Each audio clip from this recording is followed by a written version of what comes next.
जय माता दी। अर्गला श्लोक। ओम श्री अर्गला श्लोतम मंत्र के विष्णु ऋषि अनुस्पर छंद श्री महालक्ष्मी देवता और श्री जगदम्बिका के प्रति के लिए सप्तशती के पाठ रंगभूत जप से इसका विनियोग किया जाता है। ओम चामुंडिका देवी को नमस्कार है। मार्कंडेय जी कहते हैं, जयंती मंगला काली भद्र काली कपालिनी दुर्गा क्षमा शिवा धात्री स्वाहा और स्वधा इन नामों से प्रसिद्ध जगदम्बिके तुम्हें मेरा नमस्कार हो।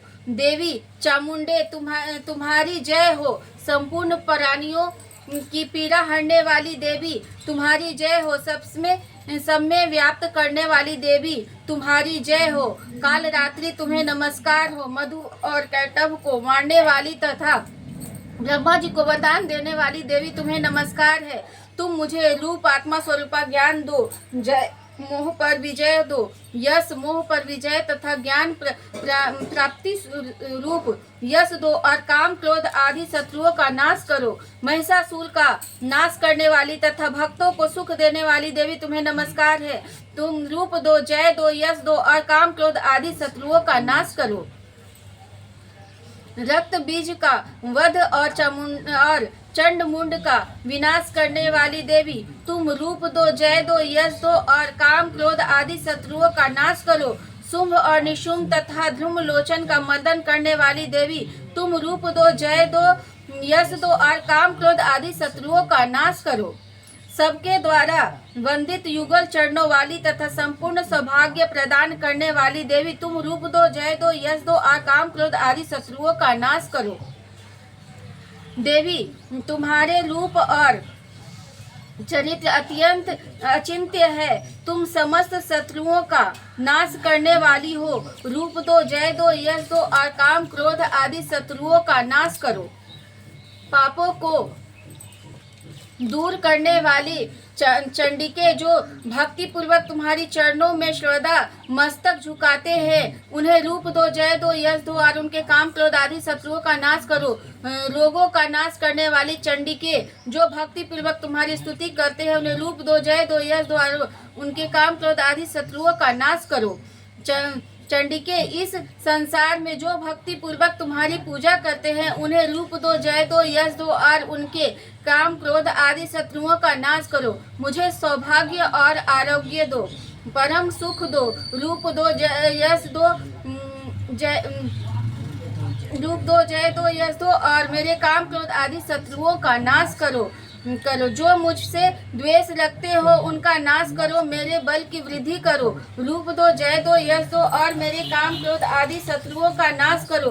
देवी मेरा कल्याण करो। मुझे उत्तम संपत्ति प्रदान करो। रूप दो, जय दो, यश दो और काम क्रोध आदि शत्रुओं का नाश करो। अंबिके देवता और असुर दोनों ही आपके माथे के मुकुट की मणियों को तुम्हारे चरणों पर घिसते रहते हैं। तुम रूप दो, जय दो, यश दो और काम क्रोध आदि शत्रुओं का नाश करो। तुम अपने भक्त जनों को विद्वान, यशस्वी और लक्ष्मीमान बनाओ तथा रूप दो, जय दो, यश दो और उसके काम क्रोध आदि शत्रुओं का नाश करो।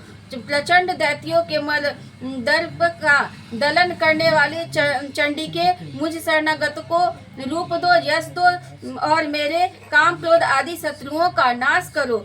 चतुर्मुख ब्रह्मा जी के द्वारा प्रशंसित चार भुजाधारिणी परमेश्वरी तुम रूप दो, जय दो, यश दो और काम क्रोध आदि शत्रुओं का नाश करो। देवी अंबिके भगवान विष्णु नित्य निरंतर भक्ति पूर्वक तुम्हारी स्तुति करते रहते हैं। तुम रूप दो, जय दो, यश दो और काम क्रोध आदि शत्रुओं का नाश करो। हिमालय कन्या पार्वती के पति महादेव जी के द्वारा प्रशंसित होने वाले परमेश्वरी तुम रूप दो, जय दो, यश दो और काम क्रोध आदि शत्रुओं का नाश करो। सचिपति इंद्र के द्वारा सद्भाव से पूजित होने वाले परमेश्वरी तुम रूप दो, जय दो, यश दो और काम क्रोध आदि शत्रुओं का नाश करो।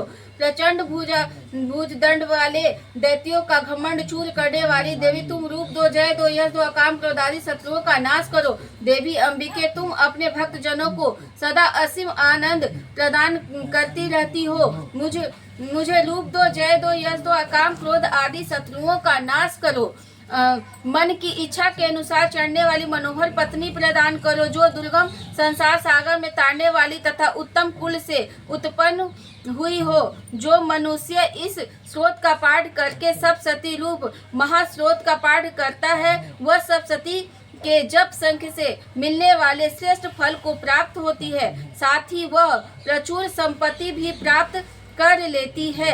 अगला स्रोत संपूर्ण। जय माता दी। कीलक। ओम इस श्री कलिका मंत्र का शिव ऋषि अनुष्ठ छंद श्री महासरस्वती देवता है। श्री जगदम्बिके प्रीति के लिए सप्तशती के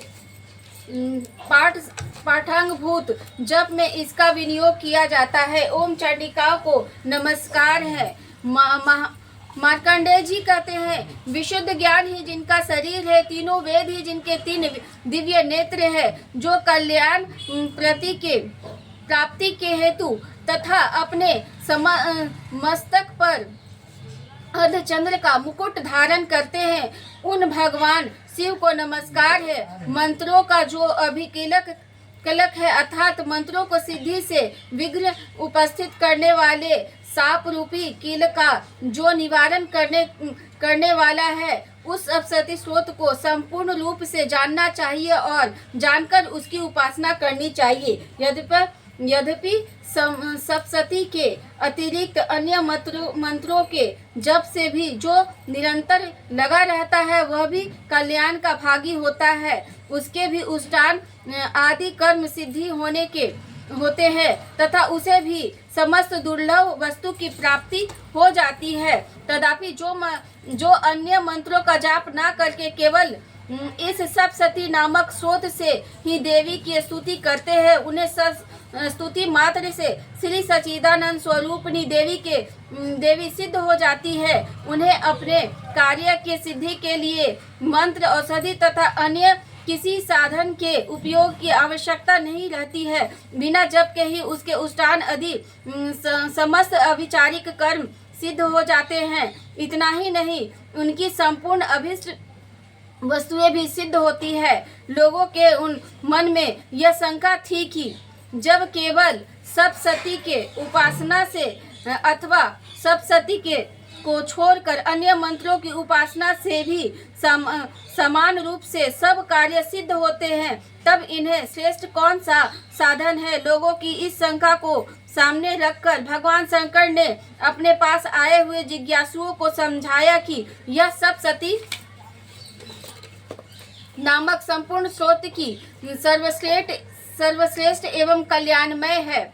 महादेव जी ने गुप्त कर दिया। सप्तशती के पाठ से जो पुण्य प्राप्त होता है, उनकी कभी समाप्ति नहीं होती, किंतु अन्य मंत्रों के जप जन्य पुण्य की समाप्ति हो जाती है। अतः भगवान शिव ने अन्य मंत्रों की अपेक्षा जो सप्तशती की ही श्रेष्ठता का निर्णय किया, उसे यथार्थ ही जानना चाहिए। अन्य मंत्रों का जप करने वाला पुरुष भी यदि सप्तशती के स्रोत और उनका अनुष्ठान कर ले, तो वह भी पूर्ण रूप से ही कल्याण का भागी होता है। इसमें तनिक भी संदेह नहीं है। जो साधक कृष्ण पक्ष की चतुर्दशी अथवा अष्टमी को एकाग्रचित होकर भगवती की सेवा में अपना सर्वस्व समर्पित कर देता है, वह फिर उसे प्रसाद रूप से ग्रहण करता है। उसी पर भगवती प्रसन्न होती है, अन्यथा उनकी प्रसन्नता नहीं प्राप्त होती। इस प्रकार सिद्धि के प्रतिबंधक रूप कील के द्वारा महादेव जी ने इस स्रोत को किलित कर रखा है, जो भक्ति पूर्वक रीति से निष्किलक करके इस सप्तशती स्रोत का प्रतिदिन स्पष्ट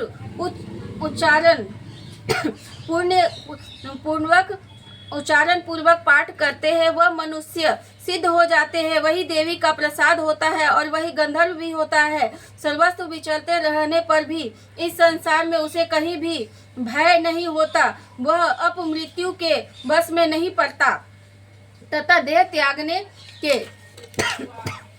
अनंतर मोक्ष प्राप्त कर लेता है। अतः कीलन को जानकर उसका परिहार करके ही सप्तशती पाठ का आरंभ करे। जो ऐसा नहीं करता है उनका नाश हो जाता है। इसलिए कीलक और निष्कीलन का ज्ञान प्राप्त करने पर ही इस स्रोत को निर्दोष होता है और विद्वान पुरुष इस निर्दोष स्रोत का ही पाठ आरंभ करते हैं। स्त्रियों में जो कुछ भी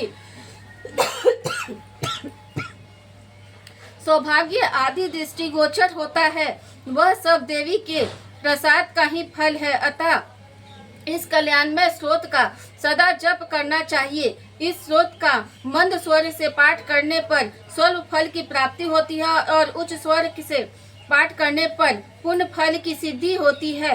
अतः उच्च स्वर से ही इसका पाठ आरंभ करना चाहिए। जिनके प्रसाद से ऐश्वर्य, सौभाग्य, आरोग्य, संपत्ति, शत्रु नाश तथा परम मोक्ष की भी सिद्धि होती है, उस कल्याणमय जगदम्बिका की स्तुति मनुष्य क्यों नहीं करते। कीलक श्रोतम संपूर्ण। जय माता दी, जय माता दी।